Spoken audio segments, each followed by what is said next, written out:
The Witcher, Hexer, Chapter 18, A Story Told.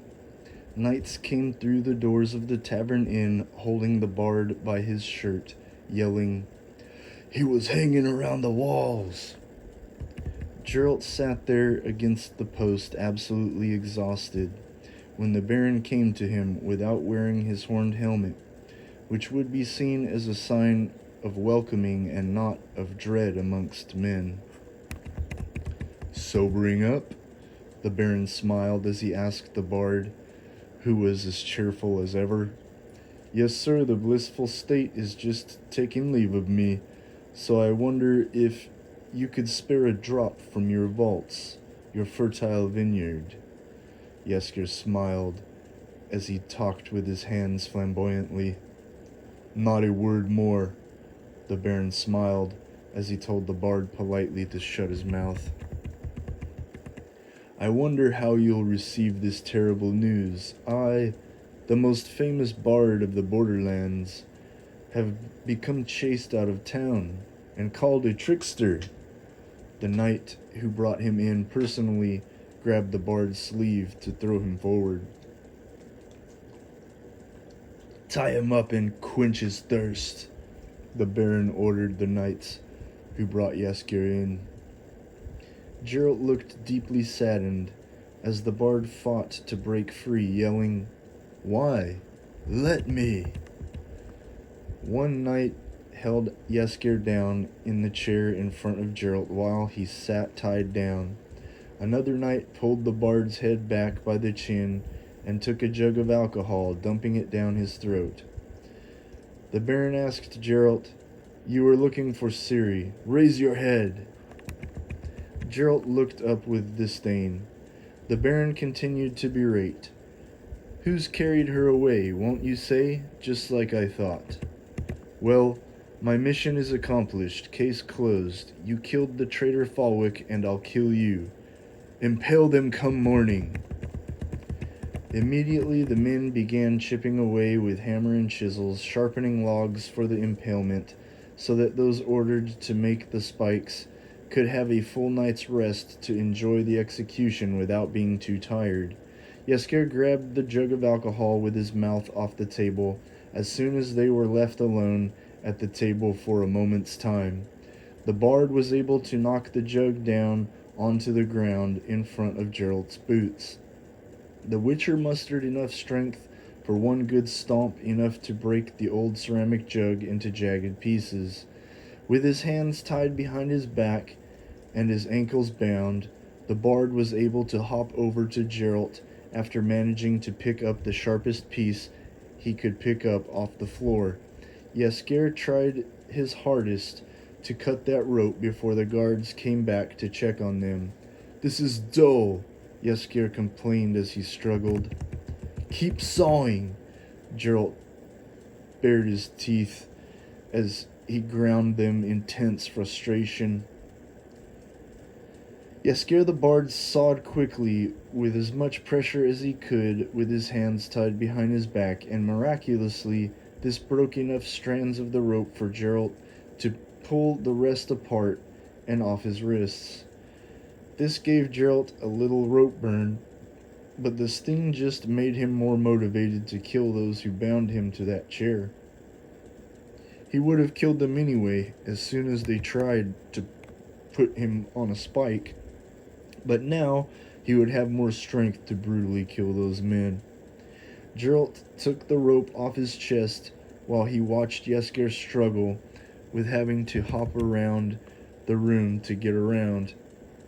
Geralt, with his hands now free with the help of his best friend the bard, broke the strands of rope that bound Yesker's hands behind his back. Geralt cut fairly easily through that rope, no matter how dull the jagged piece of pottery actually was. "What now?" the bard asked as he sat down to cut the straps around his ankles. "Fire!" Geralt warned. Yesker went into survival mode as he grabbed the bench seat and turned it sideways against the door, while checking for oncoming guards possibly approaching towards the door. He then grabbed another jug full of strong drink and guzzled a few swigs before inevitably facing the face of death that was waiting just outside the door. Yasker pounded the jug so hard he spilled all over his chest. He then poured the alcohol, dousing it all over the piles of hay in front of the door. Gerald came from the other room with the torch used for light and lit the hay by the door. Flames went up quickly, and they ran out of there as fast as the flames shot up. They ran down to the dungeon. "There's no way out!" Yasker panicked, looking for a way. "Calm down and think. Siri was here."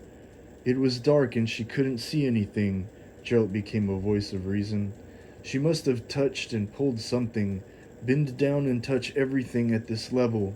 Yasker went crazy trying to think of something that would explain where Siri could have gone and how, but he couldn't figure it out. "We'll suffocate," the bard said as he panicked after not being able to find any kind of rational explanation while groping at the walls made of stone brick. Yasker the bard then by accident opened a trapdoor that was like a little drawbridge. He had put his arm on this cast iron link that was connected to a shank with a loop end sticking out of the wall next to this door that suddenly dropped down like a garbage chute. "Quick! It may close!" Geralt said as he jumped in with his torch in hand.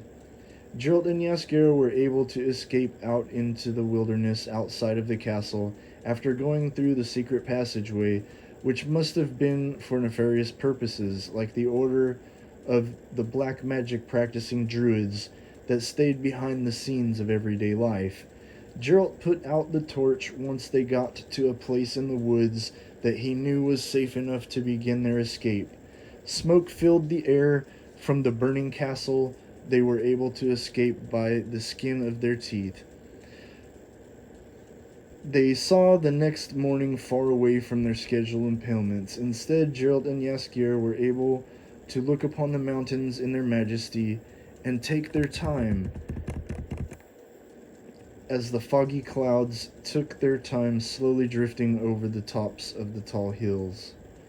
Geralt came back to where he thought the seer would still be, and he was draped in a black robe and hooded cloak. Geralt met a young man who opened the door and could only come up with words as an excuse to explain why he was there. He could not tell this innocent young man the real reason why he suddenly showed up there, because he had come to kill the deceitful old man before asking where Ciri would be. The young man had no answers Geralt was looking for, and he knew it, so he left discouraged from that old cursed place. Geralt went out in the snow with his horse to go do some critical thinking in his meditations to figure out what he should do. He felt hopeless in the matter, although there were many who were spread about who could have helped him, if only he had the means and time. Geralt met with an older man in the far peaks of the borderlands, who was a chief guard of his people for most of his life. He mostly lived alone for many years once he got older, and his people migrated for the most part. Geralt was seeking guidance from this old wise man of the high mountains because he understood this old man was a great wizard in his own right, and that all the practicing sorcerers and druids acknowledged him, who never gave a name. Everyone only knew him as the Old Man of the Hills or the Wise Wizard of the Mountains. Their meeting was brief because the old man told Geralt to keep going in the direction he was walking towards. That old wizard was covered in furs. He walked with a large scepter made of carved wood, topped with extinct creatures' antlers. Geralt stopped for a few seconds before leaving to get a good look at the mysterious old man, because he rarely saw him, and never got to be so close to him until that day. Geralt went back that night to the burned place he left the night before. "Come out, man, I won't hurt you. Were you traveling alone?" Geralt found this man hiding under a turned-over carriage, like a covered wagon.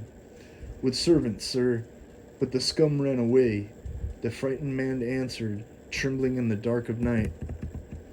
It's high time for you to run, too, Gerald warned him. And the wagon, my possessions, a whole year's work, I got children. You don't seem to know where you've ended up. The man spit angrily because of this bitterness within his heart from the unfortunate situation of his abandonment, from all he lived for, as this great tragedy befell him in his already dire time of desperation. Here lies such as you who took a shortcut. Gerald pointed at the ground to the people dead on the ground. Help me, sir, you're a hexer. I'll give you what you wish. The man changed his tune once he realized Gerald was there to help, and not steal or kill or worse, because men were raping each other as well in those days, just for the disgrace it brought to the tortured ones involved with family problems. Gerald jumped off his horse to get close to this disturbed man's face. Gerald told him he needed help in order to help him, since he was looking for Siri. The man could see that Gerald was disturbed deeply over the girl and didn't know what to say to help Gerald as the Witcher went to bow his head for a second in his horse's saddle. At first, the man had seen no reason why Gerald would be doing this. When Gerald jumped back up, he showed his eyes not yellow but black. The man ran away as Gerald walked with his sword in hand. Gerald looked down the ledge and saw many monsters were scaling the wall with huge yellow eyes.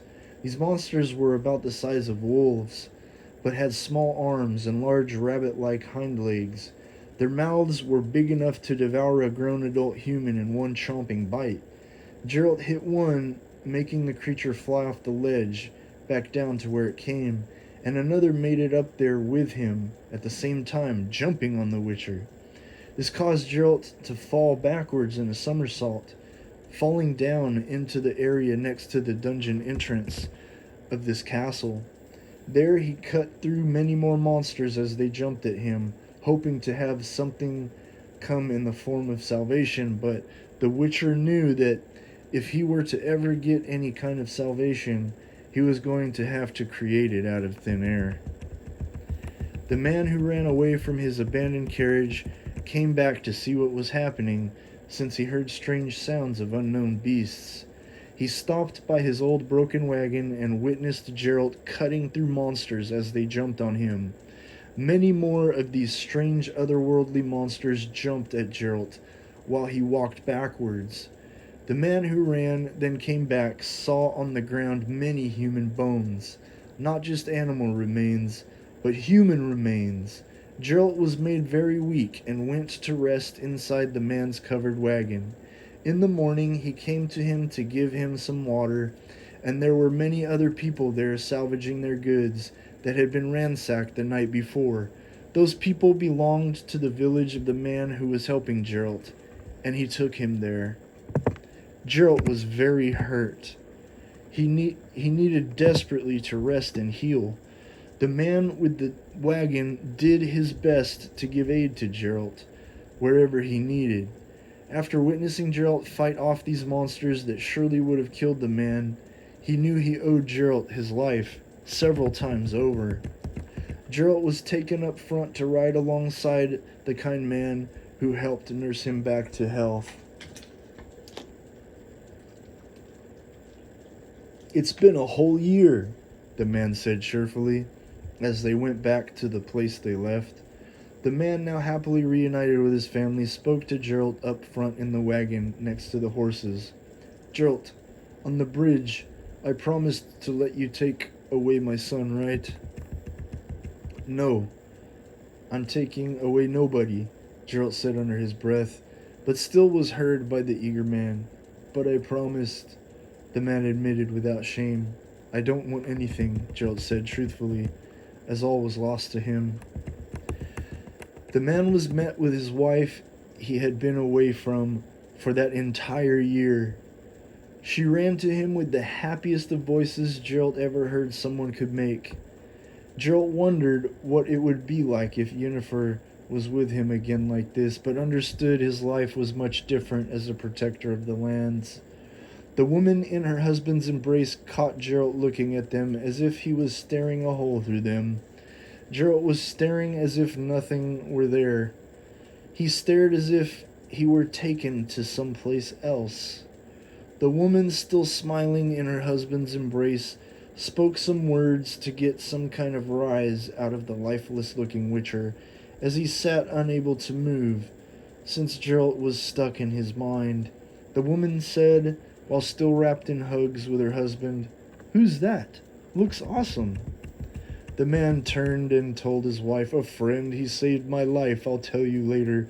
Where's the children?" Geralt looked overcome with grief that was too much for him to bear. Geralt could not stop thinking of his failed attempts to find Ciri, and it was breaking his heart that he thought was purely made of stone. Bitterness was brittle and wearing his heart away. He was getting ready to hop on his horse and leave when the man's wife mentioned something peculiar. "They'll be right here, 3 of them," she said with such joy it was overwhelming for Geralt. The man didn't understand his wife and asked her to make sure he heard correctly. 3? She confirmed what he thought she said. "I adopted a girl from the druids who saved orphans after the war. You'll love her. Don't be angry." The man hugged his smiling, joyful wife and lifted her toes off the ground as they embraced in the green grass. She giggled with such joy it was like a dagger in the heart of Geralt, as he could not bring himself to become so delusional in his wishes. He did not want to believe the thought he forced out of his head. Geralt could not handle the thought of such disappointment if it weren't true, to see his most wild wishes come true. "Daddy, Daddy!" The man's 2 boys came running to him from his house.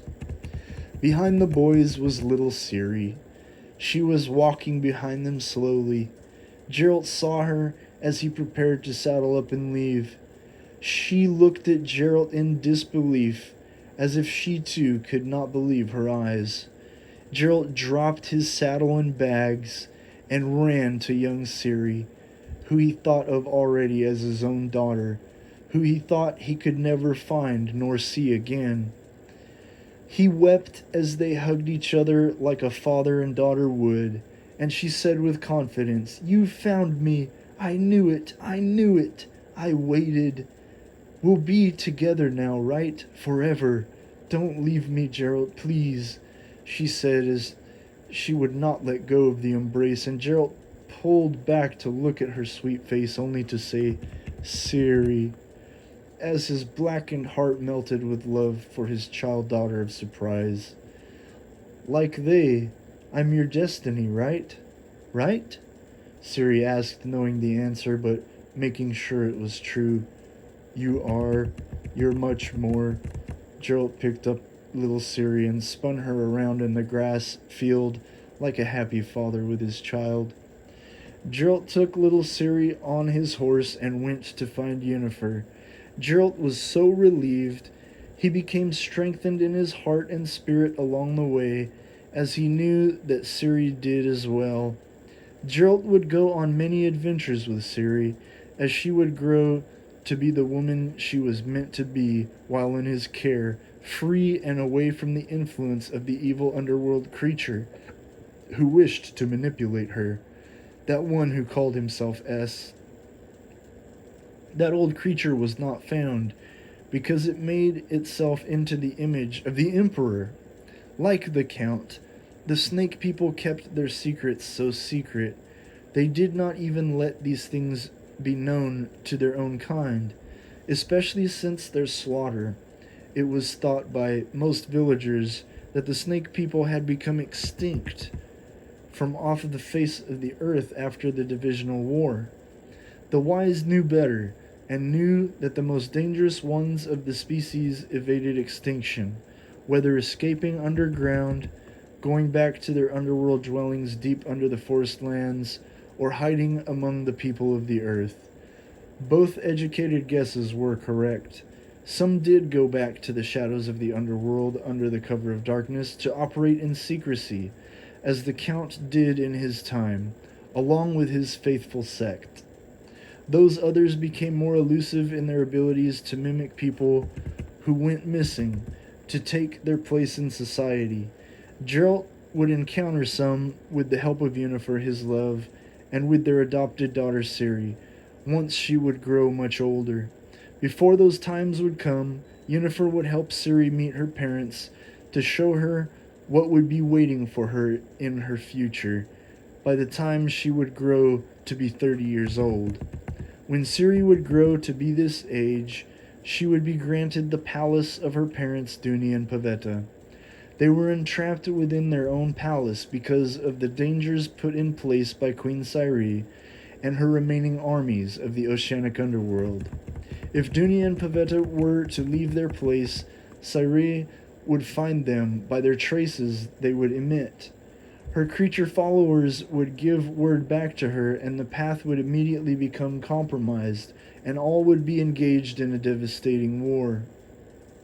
The methods were proven and confirmed between correspondents who had seen it happen to a fortress that was mistaken by Queen Ciri's armies, and the devastation was immense on a massive scale of destruction that none of the benevolent ones wanted to see recreated, especially to their place that they worked for so long to build, away from the tyranny of the old dying queen.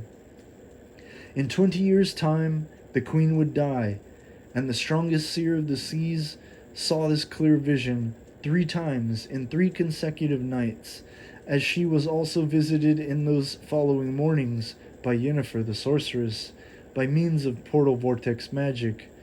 Yennefer let this creature know that she could only visit her in a short time, only once, before her trace would be recognized. After that, her trace would be recognized by the nefarious ways of Queen Ciri, which were unholy ways of a special kind of evil that defied benevolent creatures' biology. For this one and only time, Ciri would meet her parents through a special hexation caused by Yennefer's great concentration. It would not be physical, but would feel that way, since the sorceress made specially designed spells to enhance the experience. This was like being there in her parents' palace. Ciri was cast there from a powerful vision dream. Geralt brought Ciri to Yennefer, and they spoke of what the sorceress had already seen in her visions concerning what he needed to do to help the young 10-year-old girl. Yennefer told young Ciri, "You are now 10. When you are 20, you will be revisited by the visions you will experience now. You will learn things most wonderful about your future blessings, and you will learn of the terrible things that are inevitable. Since you are too young to withstand the levels of grief as well as responsibility, you will be taken to a vision of your future when you are 20. To see what will happen when you are 30. I know this is confusing now, but in just a moment's time, you will be there and you will understand. Your parents will be there in the vision to help you." "My parents?" Ciri became overjoyed with excitement. "Yes, Ciri, it will be wonderful, but please prepare yourself for all they will tell you. The information will make you wise. All you have to do is listen. Before I take you, you will confirm with me that you understand," Yennefer asked the young Ciri. "Yes, if all I have to do is listen, I can do that," Ciri said as she nodded. "I know you can.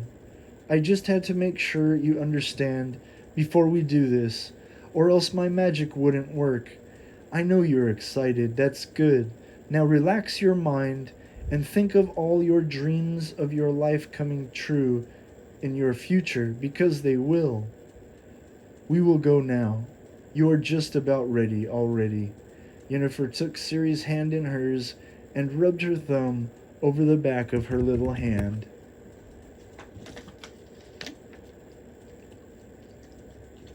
"I'll be here waiting for you, Ciri. Don't worry. I'm not going anywhere," Geralt assured her, and she smiled, then closed her eyes as Yennefer began to open the special one-time dream vision portal. Yennefer first weaved a spell in the spiritual realm alongside waking reality that opened them both up to the subconscious body. This helped them achieve the state of being that is connected to physical reality and the true inner spirit within the mind that connects interaction to the inner heart, allowing hearts to think for themselves through the true being of existence, which is there for each and every individual. Ciri found the way quickly, and so the portal vortex was opened. Ciri first was shown through the ages spell that was needed to be understood. The message was conveyed to her mind, and the signals were sent to her inner heart through this magic Yennefer cast that opened this dream portal, which started the process of vortex melding. Ciri understood at that moment the truth of what was to come. She was at peace with everything, knowing that what her parents were about to show her would be as if she were seeing a vision of the future, telling her of an even more distant future, and that future would be speaking of the rest of her future. Although she was 10 years old at this time, after being able to grow as a child with Geralt and Yennefer as her adopted parents, she grew in wisdom exponentially after this fantastic day. Ciri was shown through Yennefer's great and powerful magical vision of what was to come, so that she could be prepared for the true physical experience when they would be taken to her parents' palace in reality. Yennefer made the experience as accurate as she could, with expressions of the senses Ciri would feel when she would be 20 and 30 years old, portrayed. So, in an instant, Yennefer brought Ciri there, and she could see herself as she would be when she would be 20 years old. Although the palace was magnificent and the beauty of the royal city was so beautiful it could not be put into words, Ciri looked past this majesty of the place, no matter how incredible it was.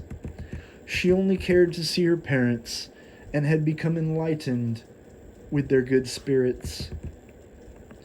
She learned that indeed this was her palace that would be waiting for her after destruction would come to her parents.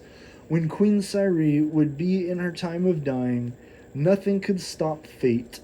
When Ciri would be 30 years old in that year, the Queen of the Sea would be cheating death for a decade's time already, and she would have eaten the last of her children for their cosmic powers in order to cheat death to stay alive in her infamy. The last of her followers who remained would grow so sickened from this that they would leave her in these last years of the reign of Queen Ciri to roam about the seas freely. One creature would pick up a trace of a benevolent creature that day, who would be the last of all creatures who wished to destroy Duny and Pavetta, and there would be a great struggle to keep this from happening. The inevitable would bring poison to Duny and Pavetta, when Ciri would grow to be 30 years old, and nothing would be able to stop it from happening. This would be the sacrifice that Duny and Pavetta would accept and make for their child to be safe and inherit the kingdom. It was understood that nothing would be able to change this fate, as Yennefer tried to see in many ways through attempts of possible destiny spells, but the result was the same. Every different approach. Queen Ciri would die in her old age, and the shock waves would send her last bitter creature to suicide, and this creature was the poisonous Puffer King, that whoever it would infect upon dying would have their waters polluted for a time. This meant that there would be an extermination of life around its area upon death. After Ciri's death, the Puffer King would follow benevolent creatures back to Duny and Pavetta's palace as close as it could get before being destroyed in the fight to keep it away. The noblest of creatures who would serve Duny and Pavetta would sacrifice themselves to prevent utter destruction of the palace city. The last of the great white whales gifted with the highest intelligence would sacrifice themselves, blocking the combustive blast from the suicide of the Puffer King. This shielded the palace, but the poison was too great to be blocked, and the waters would become clouded with the essence of death. Most of the good benevolent creatures and people were able to escape, minus the few elders of the ancient pre-human races who chose to die alongside Dooney and Pavetta. Siri would question her parents, asking why they would not escape before this happened, and they explained that if they did, then many more people would die by Queen Siri before she would inevitably die, and so this was the best case scenario for the sake of the world, and that she was their prophesied daughter who was to save the earth from countless immeasurable deaths and destruction from the otherworldly monsters that were to come through the conjunction of the spheres, because all that had happened was only the beginning of sorrows. Siri was able to understand the weight and depth of all these things once her parents explained these simple yet complicated things. Simple in the fact that the reasoning was justified without question. Complicated due to the fact that in respect of the illusion of time and fate, destiny was there waiting, as long as Siri would never change for the worse. With Geralt and Yennefer being her adopted parents, this would never be a possibility, and Pavetta knew this with all her heart. This in turn would fill her husband Dooney's heart with gladness, and they accepted their fate. In this time, little Siri grew at the age of 10 into a person the age of 1,000 years old in spiritual years, with the wisdom attained through the special magic Yennefer cast into being. Yennefer grew in redemption of fate, as did Geralt for taking Ciri to Yennefer, and they were safe from the druidic master sorcerer S during these times. That vile creature of the underworld would later in their lives become the biggest threat to the world, casting spells that would bring forth the worst monsters the world would ever see.